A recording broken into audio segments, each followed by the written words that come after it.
Le thème de notre soirée, c'est l'Église et l'écologie à travers les extraits de l'encyclique Laudato Si. Est-ce que tout le monde a déjà une feuille? Si vous n'avez pas de feuille, vous pouvez en partager, parce que j'en ai fait 70. Et donc, voilà, donc l'idée c'est de pouvoir aussi partager les choses, les ressources. Tout d'abord, déjà, est-ce que vous m'entendez bien? Est-ce que vous m'entendez bien? Oui, non?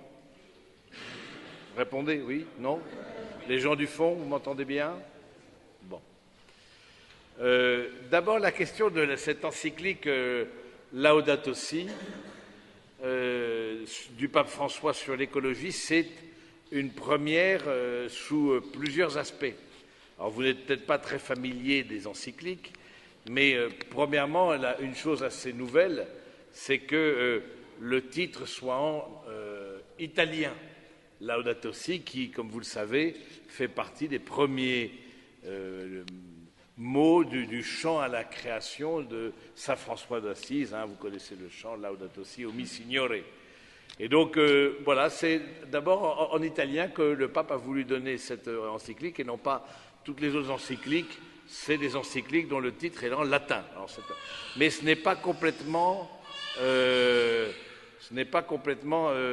comment dire, sans conséquence, parce que il y a la volonté aussi du Saint-Père de ne pas s'adresser qu'au cercle catholique. Et de fait, l'encyclique a été reçue de façon très positive par l'ensemble de la communauté internationale. Et du coup, ce que j'aimerais bien faire avec vous à travers un best-of, alors bien sûr, vous pouvez lire la totalité de l'encyclique, elle n'est pas très longue, mais bon, qui fait quoi, une centaine de pages peut-être, hein, 120 pages. C'est pas un très gros document, mais du coup, je me suis dit, voilà, on va prendre un certain nombre de thèmes, de textes, et sur lesquels nous allons méditer ensemble, et pour voir un peu comment le Saint-Père traite la chose. Parce qu'au fond, l'idée dans ce document, c'est de donner aussi une vision. Et je trouve que ce qui manque terriblement aussi à nos sociétés en grande transformation, c'est un manque de vision, un manque, j'allais dire, de quelque chose qui est beaucoup plus, qui prenne d'une certaine manière qui prennent une certaine hauteur et non pas. Là, je suis allé juste avant la conférence sur le site de Écologie Les Verts, Europe Écologie Les Verts. Et donc, du coup, non, mais c'est intéressant. Je me suis dit, ben, est-ce qu'ils proposent, est-ce qu'ils ont une vision, etc. Ben, bon, c'était des thèmes intéressants, mais c'est toujours traitement nucléaire, des déchets nucléaires, évidemment, l'aéroport Notre-Dame-des-Landes, évidemment, bon, plusieurs. C'est des projets, mais on ne sent pas qu'il y a une. En tout cas, je n'ai peut-être pas tout parcouru, mais déjà, à partir de quelle vision de la personne humaine il développe ses projets, parce que derrière toute politique, il y a une vision de la personne humaine, c'est évident. Et donc, et là, on sent qu'il y a un manque. Et puis, il n'y a pas que ce parti-là. Les partis en général proposent beaucoup de mesures, mais on ne sent pas une vision d'ensemble de la personne humaine. Et derrière ça, et derrière l'écologie, c'est une vision de la création. Et voilà. Donc, du coup, je trouve ce qui est intéressant avec le pape François, et en général avec l'Église, c'est que ça s'appuie sur comment on appelle ça, une vision de la personne humaine, et ça s'appuie aussi sur la parole de Dieu qui vient éclairer. Alors, je vous propose de lire, donc essayez de partager, si vous n'avez pas la feuille, partagez comme ça avec d'autres. Ne soyez pas des individualistes indécrottables, comme souvent le sont les jeunes pros, mais essayez au contraire de mettre au service de l'autre qui n'a pas la feuille, de pouvoir travailler et de lire avec, et puis de reprendre après le texte de l'encyclique.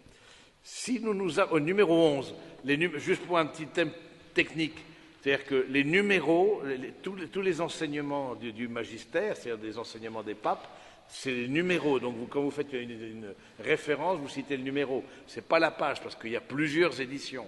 Et donc, quelle que soit la page, vous retrouvez, à travers le numéro, le paragraphe qui est cité. Juste un petit aspect technique qui n'existe pas dans les autres ouvrages, du reste. Donc au numéro 11, si nous nous approchons de la nature et de l'environnement sans cette ouverture de l'étonnement et de l'émerveillement, si nous ne parlons plus le langage de la fraternité et de la beauté dans notre relation avec le monde, nos attitudes seront celles des dominateurs, du consommateur, du pur exploiteur de ressources, incapable de fixer les limites de ses intérêts immédiats.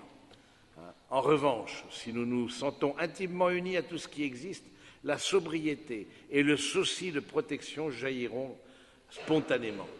Voilà. La pauvreté et l'austérité de saint François n'était pas un ascétisme purement extérieur, mais quelque chose de plus radical, un renoncement à transformer la réalité en pur objet d'usage et de domination. Ça revient souvent dans le discours du Saint-Père, de faire attention à la culture du déchet. Et quand il parle du déchet, ce n'est pas simplement du déchet qui peut, voilà, de choses que l'on jette, etc. C'est une manière de voir les choses, de déchets qui peut s'appliquer aussi à la personne, parce que ce que nous appliquons aux choses, tôt ou tard, s'applique aux personnes. Et donc, le Saint-Père dit, si vous n'avez pas une attitude d'émerveillement, d'abord de recevoir cette création comme un don de Dieu, de recevoir cette création comme quelque chose qui nous est donné et dont nous sommes les gardiens. Et ça, c'est capital. Nous n'en sommes pas les propriétaires, nous en sommes les gérants. Et il fera après la référence au livre de la Genèse, évidemment. Et ça, ce n'est pas tout le monde qui le dit, que nous aurons des comptes à rendre de la manière dont nous utilisons la création et de ce que nous en faisons. Nous aurons des comptes à rendre. Et donc, si on quitte, dit Saint-Père, ce côté d'émerveillement et ce langage de la fraternité, c'est aussi un lieu il parlera de la maison commune, pour parler de la Terre et de la planète, il dira notre maison commune. Si on perd de vue cet émerveillement, c'est-à-dire cette humilité face à la création et ce sens que cette création, elle nous met en lien les uns avec les autres, eh bien, si on perd de vue ça, eh bien, on devient des dominateurs. Eh bien, du coup, c'est la logique du jetable, la logique de ce qui peut être une exploitation sans limite, aux intérêts, livrés aux intérêts immédiats. Donc ça, c'est la première chose qui est intéressante, et l'image de saint François, il dit, on est appelé à vivre une certaine modestie dans l'usage des biens. Et ça, c'est important, une certaine, oui, il en parle, une certaine, même voire pauvreté. Vous le savez ou vous ne le savez pas, les conseils évangéliques, ce qu'on appelle les conseils évangéliques, c'est-à-dire les conseils de pauvreté, chasteté, obéissance, ce sont des conseils pour tous ceux qui veulent vivre l'Évangile. C'est-à-dire que ce n'est pas simplement pour les religieux. Les religieux en font une forme de vie, une manière d'être, et vivent, organisent leur existence à l'aune de ces trois, en font un vœu. Mais ce sont des conseils évangéliques. C'est-à-dire que toute personne qui veut vivre l'Évangile vit d'une certaine manière une certaine pauvreté, une modestie dans l'utilisation des biens, une certaine obéissance à la parole de Dieu, puis obéissance mutuelle, et chasteté, une certaine distance par rapport au corps de l'autre. Voilà. L'idée, c'est de renoncer en nous à la convoitise. La convoitise, c'est ces doigts crochus. Vous voyez, c'est à moi et c'est pour moi. Eh bien non, c'est pour la vision en tout cas de l'Église, c'est très clair. Oui, il y a des choses qui sont à nous, mais elles sont comme il n'y a pas la négation de la propriété privée, mais elles sont à nous, mais elles sont aussi pour tous. Il y a ce désir de se défaire de ce côté âpreté au gain, vous voyez, ce côté qui derrière ça cache un manque de vie spirituelle, qui derrière ça cache un manque de, comment on peut dire, d'abandon, d'une certaine manière, à la providence de Dieu. Et ça, je pense que c'est intéressant de voir que cette pauvreté, cette austérité de François, c'est d'abord quelque chose qui nous permet de renoncer à un usage qui est excessif, à une domination des biens, et derrière la domination des biens, domination des personnes. Et ça, je pense que le Saint-Père fait le lien. Les questions écologiques, c'est aussi quelque chose qui renvoie à la manière de me relationner avec l'autre. Et la relation que j'ai avec la création dit quelque chose de la relation que j'ai avec l'autre. Et ça, c'est le reviendra toujours. Donc, certains axes traversent toute l'encyclique. Par exemple, l'intime relation entre les pauvres et la fragilité de la planète. Ça, c'est aussi quelque chose d'assez original, de dire au fond, si je ne prends pas soin de la planète, il y a quelque chose de la pauvreté qui va... la pauvreté va grandir.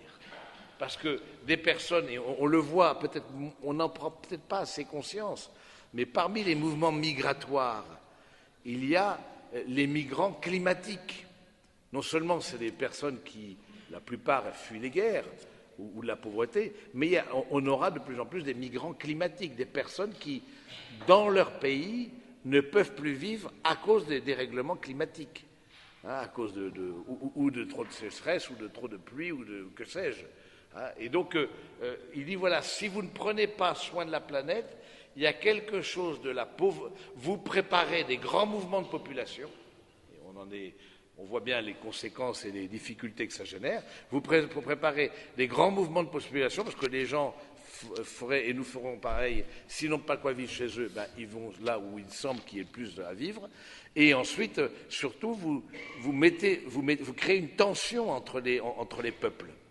Et donc, prendre soin de la planète et prendre soin que l'équilibre de la planète soit assuré, c'est prendre soin aussi que chacun puisse vivre là où il est et rester là où il est pour vivre.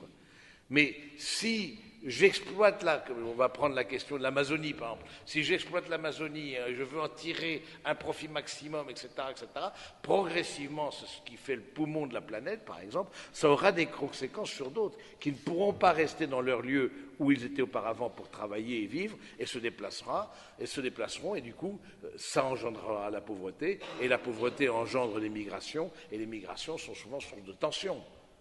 Donc, ce qui est important, et ça le Saint-Père insiste, tout est lié. Tout est lié. Si vous avez 3 mots à retenir de l'encyclique, c'est ça. Le rapport à l'autre, le rapport à l'argent, et le rapport à la création, tout est lié. Et donc, du coup, la façon dont on met le curseur, eh bien, ça dira quelque chose aussi de la manière dont nous traitons les autres et dont nous traitons aussi, et de la pauvreté qui pourra aller voilà, cette intime relation entre les pauvres et la fragilité de la planète.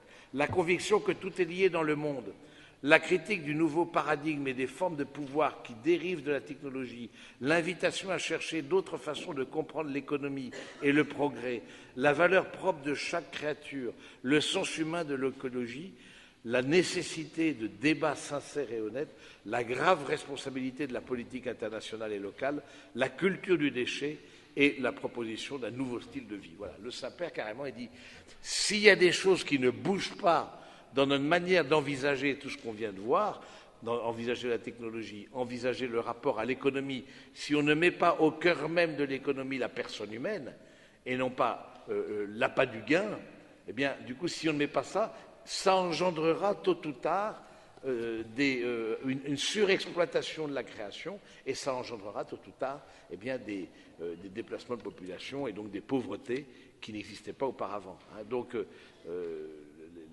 du coup, c'est carrément, lui assez pour lui, et on voit qu'il l'applique aussi dans sa manière d'exercer la responsabilité de souverain pontife. Et il invite, voilà, il invite à un mode de vie simple. On ne parle pas de pauvreté ni de misère, il n'est pas dans la misère, mais une certaine simplicité de vie.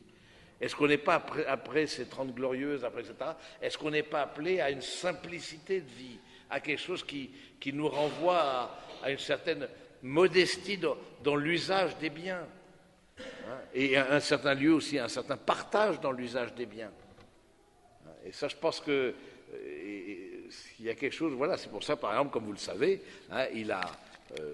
quand il a été élu pape, il n'a pas habité, comme ça se faisait depuis des siècles, le palais apostolique, mais il habitait la maison de retraite spirituelle où les cardinaux étaient réunis, Et il a dit, ben voilà, moi je vais vivre là, et mon bureau, ce sera là-bas. Et quand je recevrai les chefs d'État, etc., du coup, j'irai là-bas, mais je serai au milieu des autres. Il prend son plateau repas, il dit une certaine modestie, simplicité. Et je pense que le monde nous attend aussi, nous comme chrétiens, une certaine simplicité de vie. Et par exemple, un petit détail, c'est des choses, mais qui sont déjà, dès le premier jour, dès le premier soir, au moment, une fois qu'il a été présenté à Ubi et Torbi, au peuple et à la ville et au monde, ensuite les cardinaux retournaient justement dans la fameuse maison de retraite spirituelle. Et lui, il y avait sa Mercedes, la limousine, qui était avancée. Il dit non. Je vais dans le minibus avec les autres. Alors c'est sûr que personne, tout le monde, ben voilà, quand tu bah oui, c'est une limousine, mais je vais prendre la limousine. Voilà, du coup, je ne sais pas ce qu'ils ont fait de la limousine, mais bon, ils l'ont mis au garage. Mais toujours est-il que il a le souci aussi dans ses déplacements, etc., d'être dans une situation de simplicité. Et je pense que, et parfois à juste titre, on a reproché à l'Église peut-être un train de vie trop important. En France, je trouve que d'une certaine manière, l'Église vit une certaine... Peut-être à Paris, c'est un peu différent, mais quand vous allez dans la province, quand vous allez dans les milieux ruraux, etc., c'est plutôt pauvre. Quand vous voyez le salaire d'un prêtre, c'est 850 € pour 6 ans d'études, sans compter les études qu'ils ont faites auparavant. On ne peut pas dire qu'il y ait de l'abus. Et donc, du coup, je trouve que c'est intéressant de dire que... Mais par exemple, j'étais en Amérique latine longtemps, l'Église est vue comme une institution riche. Et tout le monde est persuadé que les prêtres reçoivent de l'argent du Vatican, ce qui est absolument faux. Au contraire, il y a des quêtes qui sont faites pour envoyer au Vatican, c'est l'inverse. Donc, mais juste pour vous dire, et pourquoi il y a eu cette idée de richesse, peut-être aussi, questionnons-nous, alors on parle du Vatican, on n'a peut-être pas beaucoup d'implications, mais je trouve ça intéressant de voir l'orientation qu'il donne, de dire, voilà, soyons, derrière ça, c'est une orientation spirituelle, j'accepte les limites, j'accepte aussi que l'autre et que la création ne répondent pas à toutes mes attentes. Que ce soit pas que l'autre ni la création me comble dans tout.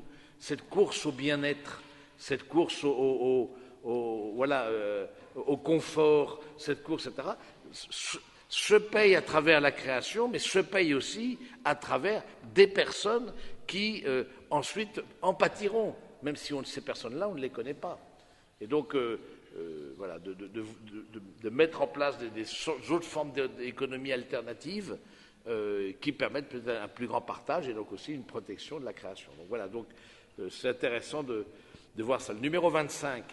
Beaucoup de pauvres vivent dans des endroits particulièrement affectés par des phénomènes liés au réchauffement et leurs moyens de subsistance dépendent fortement des réserves naturelles et des services de l'écosystème, comme l'agriculture, la pêche, les ressources forestières.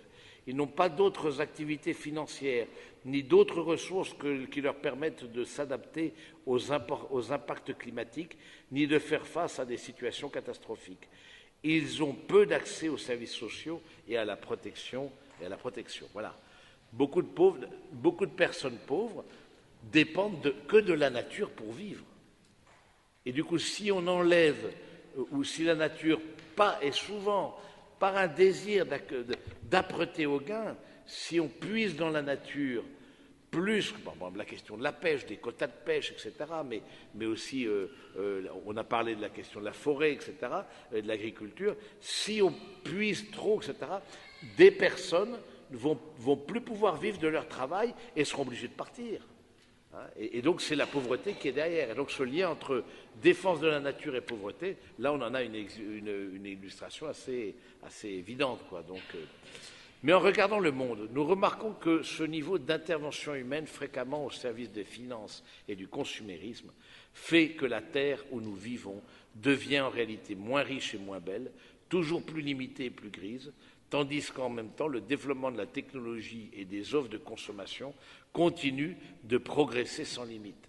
Il semble ainsi que nous prétendions substituer à une beauté irremplaçable et irrécupérable une autre créée par nous.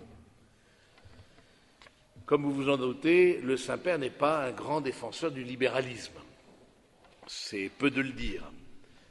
Et il dit, si on ne prend pas soin de cette beauté qui nous a été léguée, et on n'en prend pas soin parce qu'on veut développer au nom du consumérisme, au nom voilà, du développement technologique, des offres de consommation toujours plus variées, ben forcément, il y a des personnes, la nature va être impactée. Eh bien, du coup, si on n'arrive pas à mettre une limite à ça, eh bien, on veut substituer une beauté reçue, et on voit que la nature est juste splendide, hein, quand elle est respectée, on veut substituer ça à une beauté que nous créons à notre image et ressemblance. Et donc, derrière ça, il y a un combat spirituel. Derrière ça, il y a dire, dans la manière de me relationner à la nature, est-ce que j'accepte de ne pas être Dieu? Est-ce que j'accepte qu'il y ait des domaines auxquels je ne toucherai pas? Et on voit dans certains lieux, en tout cas, de plus en plus de zones protégées, etc., pour que la nature puisse se développer et ne pas être pillée. Mais par exemple, moi je vois en Amérique latine, il n'y a pas du tout cette culture-là. Pas du tout. Des animaux sauvages, il y en a, en tout cas, moi j'étais en Argentine, il y a très peu d'animaux sauvages. Il y a beaucoup plus d'animaux sauvages en France qu'en Argentine. Beaucoup plus. Pourquoi? Parce qu'ils ont été tous tués, de la peau vendue, etc., que sais-je, mais il n'y en a plus. Donc quelque chose qui faisait partie de la biodiversité n'est plus du tout au rendez-vous parce que, voilà, c'est livré au bon gré de chacun. Et donc, alors qu'en France, je vois par exemple la question des animaux sauvages sont quand même très, très présents, hein, surtout dans notre région en Picardie. Hein.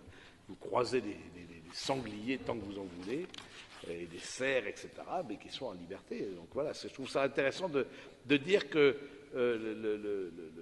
il y a une manière, au fond, d'accueillir une limite dans la vision du pape. J'accueille une limite, j'accueille un manque, j'accueille le fait que le confort ne soit pas ma préoccupation numéro un. Et moi, ma question que je vous pose, et dans ce sens-là, on voit bien, c'est une forme d'ascèse, on peut dire, cette forme que l'on vit particulièrement pendant le carême. Hein, pendant le carême, on accepte justement de ne pas être comblé partout, etc., et de vivre un manque ce manque-là nous tournera vers Dieu, et ce manque-là nous tournera vers l'autre, et nous tournera vers la création. Vraiment, je trouve que ce qui est précieux dans la parole de Saint-Père, c'est ça. C'est cette unité des choses, cette unité de vue. Voilà, on voit les choses dans l'unité. Et donc, derrière ça, il y a une question spirituelle. Le tout de suite, par exemple, que l'on voit l'immédiateté. Hein, l'immédiateté et clairement au détriment de la création, et clairement au détriment aussi du pauvre. Parce que le pauvre, par définition, ne peut pas être immédiat. Par définition, il n'a pas les moyens de l'immédiateté. Est-ce qu'on ne sera pas invité, est-ce que vous ne serez pas invité dans votre génération à remplacer la mobilité par la proximité? On voit bien la mobilité, vous comme jeune pro, tous les week-ends, hop, dehors, etc. Bon, et la proximité. Et la proximité, qui connaissez-vous dans un rayon de 50 mètres autour de vous? Alors, bon, si vous vivez chez vos parents, c'est plus facile. Mais qui connaissez-vous? Vous voyez, est-ce qu'il n'y a pas aussi une autre manière de vivre, de remplacer justement parce qu'on peut aller d'un point à l'autre de la planète de façon tellement facile, mais en même temps, est-ce que c'est pas sans conséquence sur l'autre? Voilà, donc voilà, c'est un peu ce que veut nous dire le Saint-Père. Mais aujourd'hui, nous ne pouvons pas nous empêcher de reconnaître qu'une vraie approche écologique se transforme toujours en une approche sociale, qui doit intégrer la justice dans les discussions sur l'environnement pour écouter tant la clameur de la terre que la clameur des pauvres. On en a parlé. Au lieu de résoudre les problèmes des pauvres et de penser à un monde différent, certains se contentent simplement de proposer une réduction de la natalité. Les pressions internationales sur les pays en développement ne manquent pas, conditionnant des aides économiques à certaines politiques de santé reproductive. Parce que si tout est lié, respecter la création, c'est respecter la personne humaine du commencement jusqu'à la fin, hein, de sa conception jusqu'à la mort naturelle. Et donc, on voit justement ces politiques malthusianistes qui dit, au fond, on est trop nombreux. Vous voyez pas, le Nigeria va être à peu près aussi grand, aussi nombreux que les États-Unis en 2050, de 450 millions d'habitants, le Nigeria. Bon, du coup, il faut, en fait, le problème, c'est qu'il y a trop de bouches à nourrir, il y a un gâteau qui fait 100, si on est 50 pour le partager, ben on aura. Mais si on est 150 à le partager, du coup, personne n'aura rien. Du coup, il faut diminuer la base qui va servir au partage. Vous voyez, c'est la politique qu'on appelle malthusianiste, de dire, voilà, et évidemment, chez les personnes, les pays les plus pauvres. On ne parle pas des pays les plus riches. Et donc, je trouve ça intéressant de dire que, de faire mémoire de la parole de Dieu, hein, croissez, multipliez-vous, emplissez la terre. La question n'est pas que la terre soit pas assez productrice, etc. Au contraire, je trouve que plus il y a de personnes qui naissent, plus il y a aussi d'intelligence qui naissent et qui rendront d'autres technologies possibles pour développer une plus grande productivité. On est beaucoup plus nombreux, mais je veux dire, on souffre beaucoup moins de la faim aujourd'hui qu'au siècle dernier. Donc vous voyez, il faut faire attention parce qu'on voit ces politiques malthusianistes et donc du coup, politique de santé reproductive, c'est-à-dire stérilisation des pays, des personnes, des femmes dans les pays pauvres, politique massive de droit à l'avortement obligatoire, politique massive de contraception, etc., etc. Et donc du coup, on voit bien autant l'Église est pour une paternité, une maternité responsable, mais là, c'est une idéologie. On conditionne des aides sociales au fait que vous réduisiez le nombre d'enfants. Et ça, je trouve ça grave. Et du coup, parfois, même, il y a eu des stérilisations de force. Je pense, par exemple, au Pérou. Parce que, justement, on prend le problème... parce que c'est pas qu'il n'y ait pas assez de richesse, il y a largement assez de richesse pour tout le monde. C'est la question de la répartition. Et donc, du coup, on prend le fait de dire, ben voilà, pour que nous, les 10% les mieux lotis, on puisse bien vivre, ben vous soyez moins nombreux. Vous voyez, c'est de l'égoïsme. C'est de l'égoïsme. Et le Saint-Père, et là-dessus, c'est sûr qu'on voit peu de politiques, j'allais dire, les écologistes là-dessus ne sont pas tellement les plus défenseurs de la vie du commencement jusqu'à la fin. Hein, et même ils se sont dit, on ne sera jamais d'accord avec le Saint-Père sur la question de l'avortement, etc. etc. Hein, bon, et pourtant, c'est lié. Comment ne pas défendre la personne humaine dans ses commencements et vouloir protéger les espèces en disparition? C'est quand même aberrant. Vous voyez, c'est quand même aberrant. Dans la tête, moi, ça ne me rentre pas. On protège les espèces en voie de disparition, mais on protège, je sais pas quoi, un oiseau qui est en voie de disparition. On va protéger les œufs, on va faire que les femelles, voilà, puissent être protégées pendant leur temps de grossesse pour qu'elles, voilà, etc., etc. Mais dès qu'il s'agit de la personne humaine, clac, il y a comme une sorte de bug. On ne voit pas le lien qu'aussi protéger la vie depuis le début, eh bien, fait partie de la protection de la nature. Parce que nous faisons aussi partie de la protection, nous faisons partie de la nature. Nous sommes des êtres naturels. Donc, alors oui alors c'est ce que a dit le Saint-Père, alors ça avait remué aux Philippines, attention, nous ne sommes pas des lapins. Il avait dit ça, je ne sais pas si vous vous rappelez un peu de cette phrase-là, et du coup, toutes les familles ont l'air de dire, ne faites pas des gamins en quantité industrielle, etc. Bon, du coup, toutes les familles, mais des familles nombreuses, mais plutôt du côté de Versailles que du côté des Philippines, c'était ému, etc.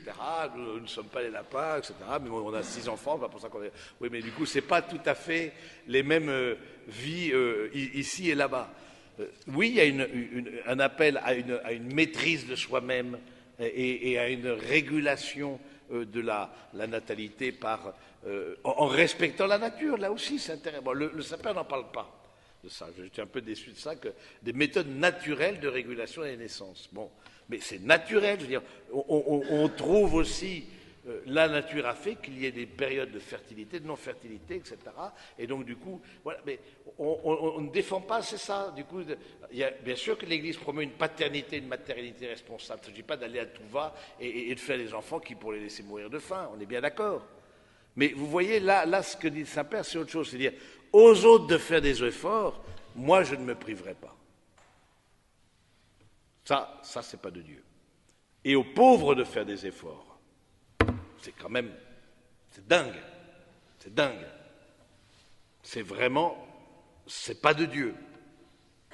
Ça c'est tout à fait clair. C'est tout à fait clair.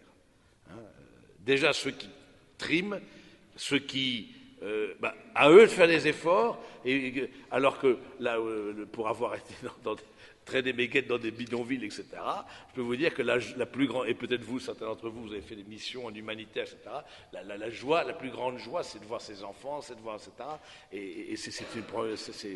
alors il faut en prendre soin, et l'Église est très présente dans l'éducation, les soins, la santé, etc., c'est vrai qu'il y a beaucoup à faire. Mais si on avait simplement un peu de partage, voilà, c'est... du coup, j'avais des chiffres comme ça, mais pour résoudre la faim dans le monde, il faudrait 90 milliards, je pense, de dollars pour résoudre qui représente 1% des ventes d'armement. Donc ne disons pas qu'il n'y a pas les moyens. Alors ensuite, il y a la corruption, il y a tout. Tout est lié, ensuite c'est compliqué, je ne dis pas que c'est simple. Mais ce que dénonce le Saint-Père, il dit, attention, on ne peut pas demander des efforts aux autres, alors que nous, on est dans l'opulence. Ça, ce serait pas évangélique. Hein, au lieu de résoudre ça, le problème des pauvres et de penser à un mode différent, on se contente de proposer des réductions de la natalité. C'est ça. Numéro 52, c'est la dette extérieure des pays pauvres s'est transformée en un instrument de contrôle, mais il n'en est pas de même pour la dette écologique. Ça, c'est aussi une chose intéressante. De diverses manières, des peuples en développement, où se trouvent les plus importantes réserves de la biosphère, continuent d'alimenter le développement des pays les plus riches au prix de leur présent et de leur avenir. C'est-à-dire qu'il dit qu'il y a la dette écologique. Ça, c'est un concept aussi assez novateur, de dire que nous sommes, les pays pauvres souvent sont plus en dette, bon, nous aussi on a de la dette, mais eux ont pas mal de dettes, mais est-ce qu'on pense qu'en puisant de façon excessive dans les ressources de ces pays-là, nous aussi nous avons une dette écologique à leur devoir et à en prendre soin. Du coup, c'est assez intéressant de voir cet aspect-là qui n'est pas pris en compte, ça c'est le moins qu'on puisse dire. Par ailleurs, même si cette encyclique s'ouvre au dialogue avec tous pour chercher ensemble des chemins de libération, je veux montrer dès le départ comment les convictions de la foi offrent aux chrétiens et aussi à d'autres croyants des grandes motivations pour la protection de la nature et des frères et sœurs les plus fragiles. Si le seul fait d'être humain pousse les personnes à prendre soin de l'environnement dont elles font partie, les chrétiens notamment savent que leur devoir à l'intérieur de la création et leur devoir à l'égard de la nature et du Créateur font partie intégrante de leur foi. Donc, si c'est bien pour l'humanité et pour le monde que nous, les croyants, nous reconnaissons mieux les engagements écologiques qui jaillissent de nos convictions. C'est intéressant de dire, voilà, alors là il a abordé des aspects plus généraux, hein, juste pour revenir sur l'encyclique, ça fait partie de ce qu'on appelle la doctrine sociale de l'Église, la pensée sociale de l'Église, c'est-à-dire que l'Évangile appliqué aux réalités de ce monde, c'est ça que ça veut dire, la pensée sociale de l'Église. L'Évangile, c'est pas, il y a d'autres textes sur l'Eucharistie, sur la foi, mais là, vraiment, c'est la doctrine sociale de l'Église, du coup, voilà, qui unit les choses aussi, de dire que c'est à partir d'une vision de foi que l'on peut aussi voir notre monde comme étant un don, hein, mais que aussi on a un engagement. Et puis je trouve aussi, je ne me rappelle plus, ça fait longtemps que je l'ai lu, mais je trouve que l'écologie peut être un vrai lieu de dialogue interreligieux. Quelque part, entre les religions, c'est quelque chose qui fait l'unanimité. La question de l'écologie. Parce que dans toutes les religions, en tout cas monothéistes, hein, etc., la question de la création et d'un Dieu créateur est présent. Et que l'on doit, d'une certaine manière, protéger la création, c'est quelque chose qui... Et je trouvais ça intéressant, cette initiative de M. Sarkozy, mais avant qu'il parte, et c'était intéressant parce que c'était l'Union pour la Méditerranée, je ne sais pas si vous vous souvenez de ça. C'est l'Union pour la Méditerranée et non pas l'Union méditerranéenne. Ça, c'est impossible, parce que quand on voit tous les pays qui trempent leurs pieds dans la Méditerranée, faites le tour surtout au sud, c'est assez compliqué pour se mettre d'accord entre eux. Mais l'Union pour la Méditerranée, c'est-à-dire on va se mettre d'accord pour que cette Méditerranée, on en prenne soin. Et on va se mettre d'accord, des pays qui eux-mêmes sont en guerre pourraient très bien se mettre d'accord pour travailler ensemble, parce qu'ils sont de façon égoïste, ils sont tous concernés. Et que si ce qui impacte la Méditerranée les impacte tous, et nous impacte tous. Et ça, c'est important, c'est aussi la mondialisation. Aussi. Je peux pas dire que ce que je produis, la toxicité de certains produits, etc., ça va se limiter à mon propre pays, c'est pas possible. Hein, aujourd'hui, on voit les Chinois qui sont débordés par une pollution endémique à force d'avoir été à fond dans le développement industriel, etc., etc. Ben, ils voient bien les conséquences que ça a. Ils sont en train de faire marche en arrière. Hein, mais du coup, je trouvais ça intéressant de dire que ça peut être un lieu qui est, je trouve, pas assez exploité, un lieu de contact entre les religions où les religions ont quelque chose à dire. Et ça, je pense qu'en tout cas, et nous, c'est à partir de notre foi, on sent que notre implication, elle est là, elle doit être là, vraiment au rendez-vous, elle est au rendez-vous, pour pouvoir être vraiment dans une attitude de confiance, parce qu'on se sent envoyé par le Seigneur aussi pour prendre soin de la création. Le 68. Le repos du 7e jour n'est pas proposé seulement à l'être humain, mais aussi afin que se reposent ton âne et ton bœuf. Exode 23, 12. Nous nous apercevons que la Bible ne donne pas lieu à un anthropocentrisme despotique qui se désintéresserait des autres créatures. Dieu ainsi, voilà, des autres créatures, voilà. C'est alors la question du repos.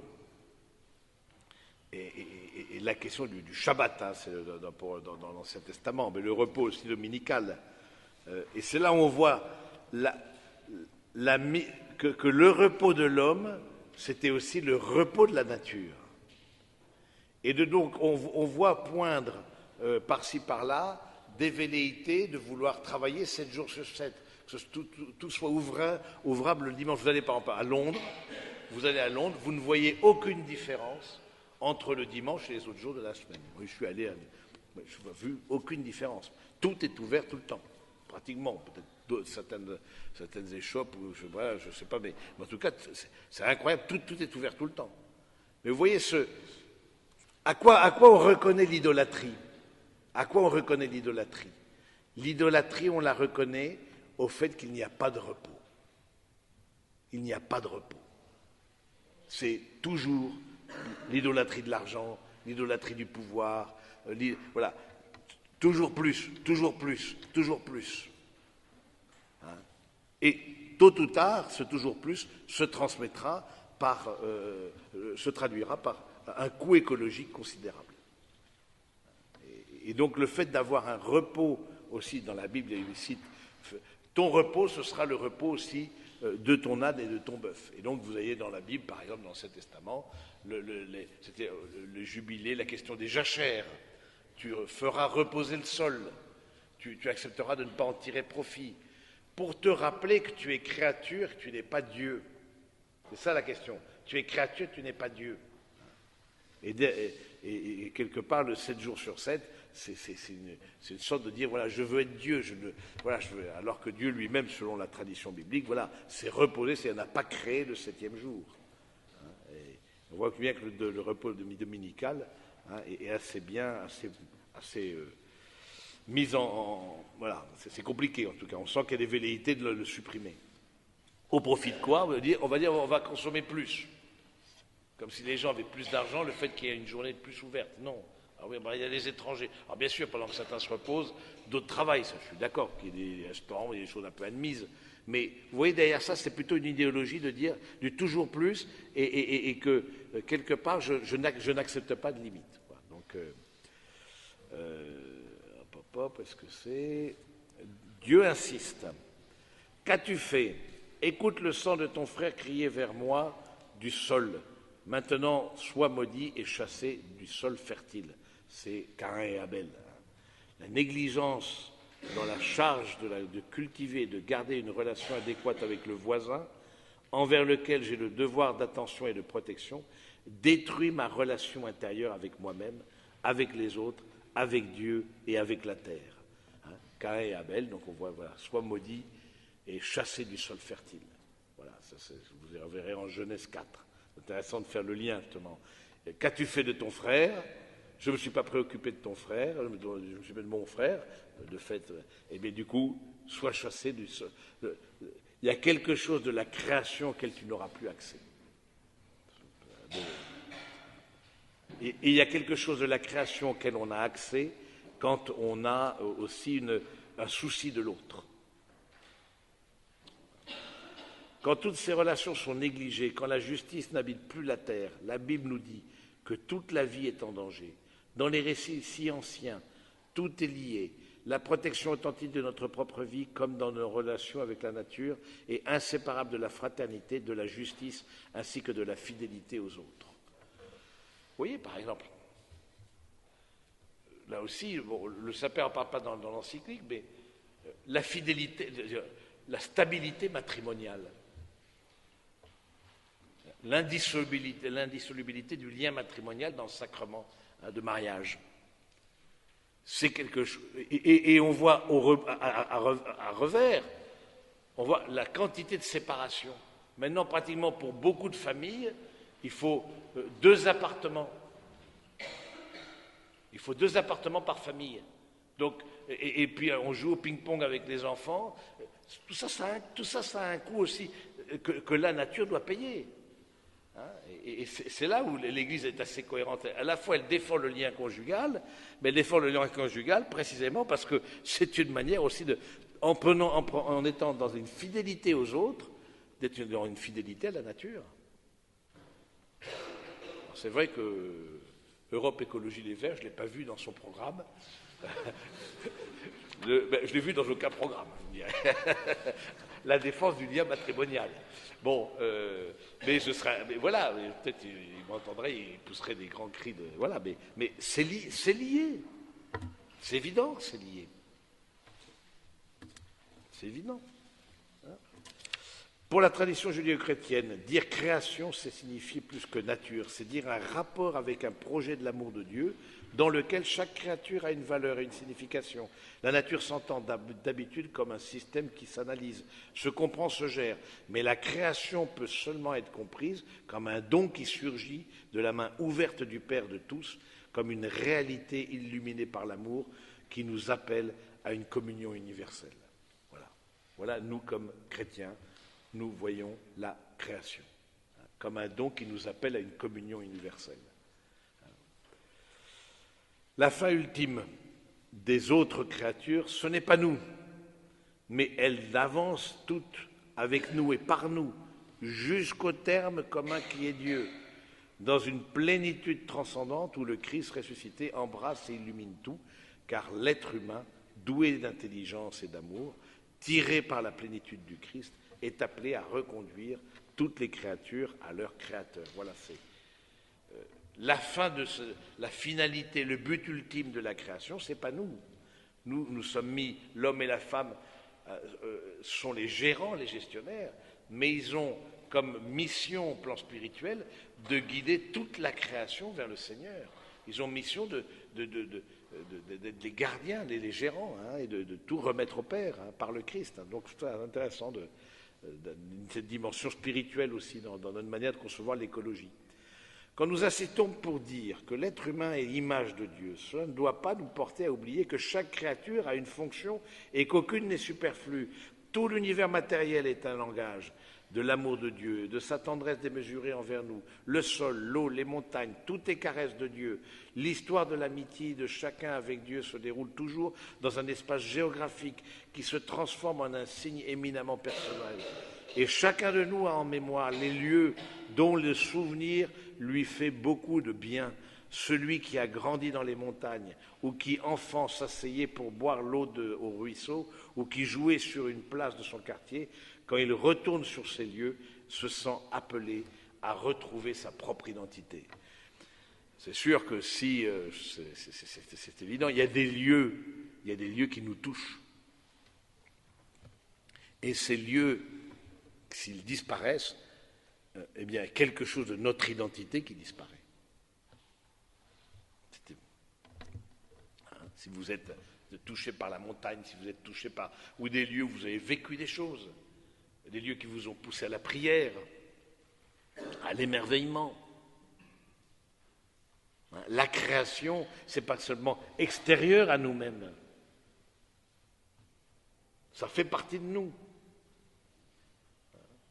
D'où le drame de cette destruction, d'où le drame de la guerre, d'où le drame de tas de lieux qui n'existeront plus.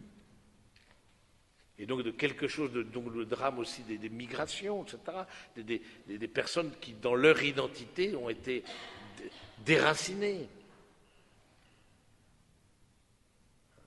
Déracinées de lieux qui étaient sources pour eux. Je vois par exemple, nous, dans notre famille, on a une maison de famille. Mais on sent bien que c'est une... Mais peut-être dans vos familles aussi, vous sentez que c'est un lieu parfois aussi de combat, parce qu'on n'est pas tous d'accord quoi faire avec cette maison, etc. Mais c'est aussi un lieu de source, un lieu auquel on se rassemble, auquel on a... c'est les souvenirs d'enfance, c'est les œufs de Pâques cachés dans le jardin, c'est je sais que sais-je, veux dire, c'est tout ce qui... Nos souvenirs, nous sommes construits grâce à la nature.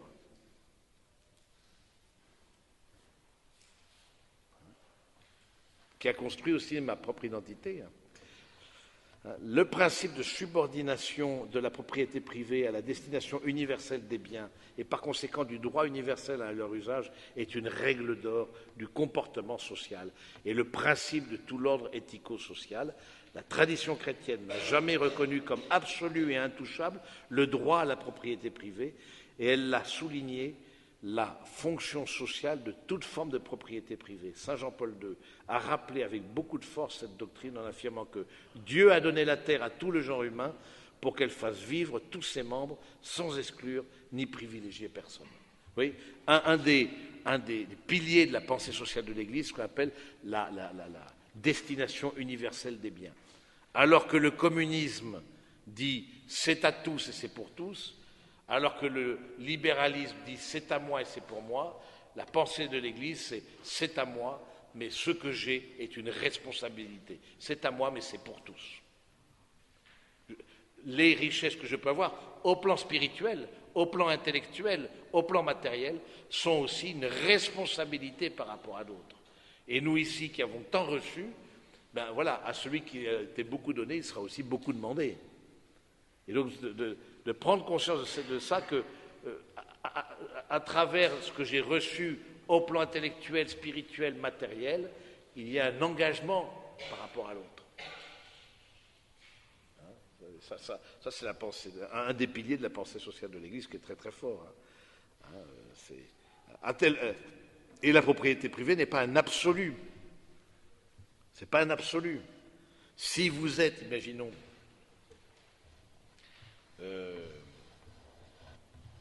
vraiment affamé, vous êtes affamé, etc., et vous n'arrivez pas à vous nourrir, etc. Si vous volez,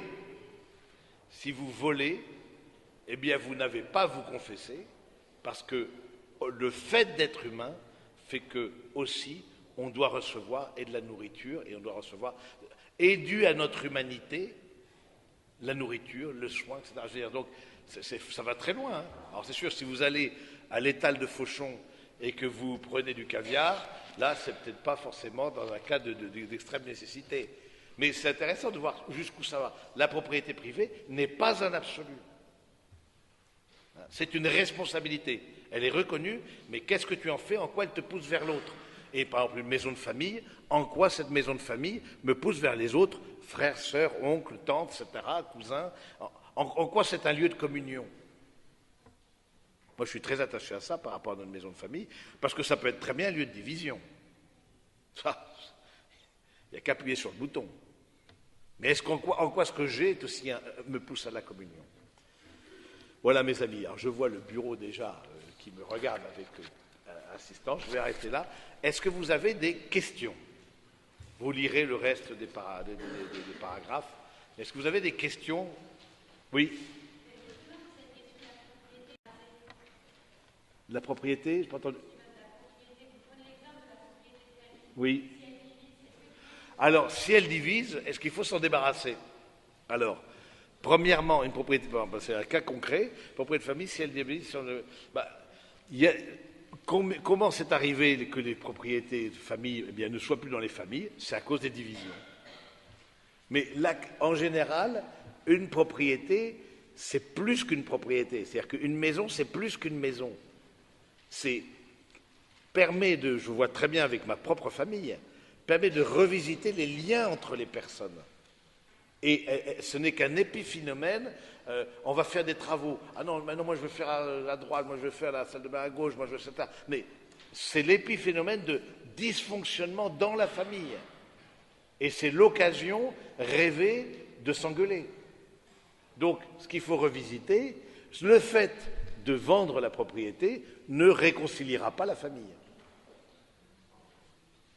Ne réconciliera pas. Ils se parleront plus, ils n'auront plus de choses en commun. Alors, ils s'engueuleront moins. Mais est-ce qu'ils se verront plus? Très, très certainement pas. Très certainement pas. Et je pense que, merci pour cette question, parce que moi je suis très attentif justement à cette maison de famille. C'est clairement un lieu de tension dans notre famille. C'est clairement aussi un lieu de tension avec mes neveux, avec moi je n'ai pas de part là-dedans ni quoi que ce soit, mais du coup c'est moi j'ai pris le lead là-dedans parce que justement je n'ai aucun intérêt dans cette maison. Dans le sens, comme religieux, voilà, c'est pas, je ne vais pas léguer à mes enfants. Donc du coup.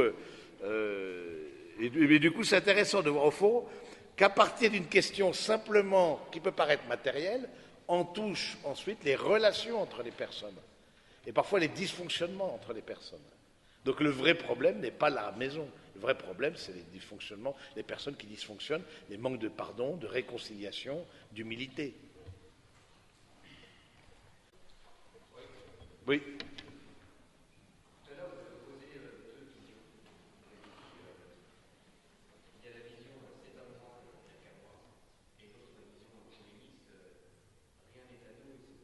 Oui.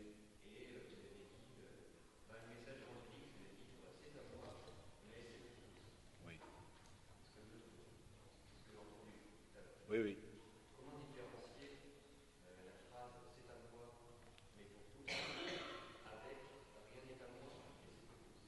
Ah, ah, rien n'est à moi et c'est pour tout. Bah, la différence, elle est capitale, c'est qu'on reconnaît que le fait de posséder fait partie aussi de la dignité de la nature humaine. Et oui, ah oui, oui, mais la réalité n'est pas comme ça. C'est quelque chose n'appartient à personne, tôt ou tard, il appartiendra à quelqu'un. Donc voilà, tôt ou tard, malheureusement, la nature est faite. Si vous voyez un bout de terrain qui juste le vôtre, et vous voyez que, au fond, personne l'entretient, personne n'est là, etc., ben, le grillage, et ben, vous poussez pour étendre votre propriété vers l'autre. Parce que ça fait partie. Le reste serait un peu idéaliste. Je veux dire, on renonce à toute forme de propriété et on vit dans une forme de tout est à tous. Ben, ce n'est pas la réalité, parce que notre humanité est marquée par le péché, par la convoitise. Et donc, vous trouverez toujours quelqu'un qui voudra prendre votre bien, sauf des biens qui ont une destination publique. Alors voilà, c'est les services publics, les lieux publics. Voilà, dans les copropriétés, il y a des lieux privés, il y a des lieux publics. Ça appartient à tous, mais c'est codifié, parce qu'on a besoin de règles.